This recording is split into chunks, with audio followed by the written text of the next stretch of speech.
এখন আপনি যদি বলেন আমি আল্লাহর আইনে বিশ্বাসী না, শরীয়ী আইনে আমি বিশ্বাসী না, তাহলে সে ইমানদার থাকবে না, সে বেঈমান হয়ে যাবে। কি হয়ে যাবে? এখন এই কথাগুলো বলতেছি কেন? আমাদের বর্তমানে যে প্রেক্ষাপট তৈরি হয়েছে, এই প্রেক্ষাপটে নতুন নেগেটিভ, নতুন বয়ান তৈরি করতেছে। বড় বড় দলের বড় বড় নেতারা স্পষ্ট তাদের বক্তব্য আছে, আমরা শরীয়ী আইনে বিশ্বাস করি না। তাহলে আপনি বলেন নামাজ এটা তো আল্লাহর একটা শরীয়ী আইন না? এটা আপনি যদি এই কথা বলেন আমি শরীয়ী আইনে বিশ্বাস করি না, আপনি তো ইমানদার থাকেন না। আপনি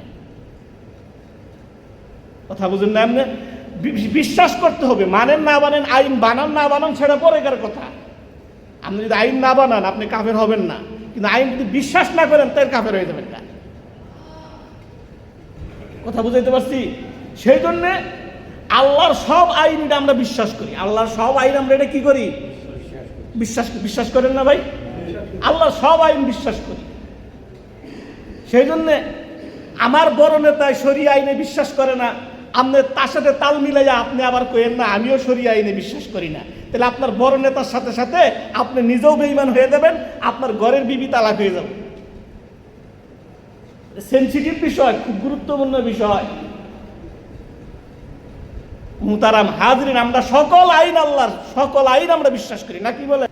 আপনি ক্ষমতায় যাওয়ার জন্য, আরেকটা দলকে খুশি করার জন্য, অন্য একটা দেশকে খুশি করার জন্য আপনি বললেন আমি শরীয়ী আইন বিশ্বাস করি না, আপনার ইমানও যাবে, বউ যাবে।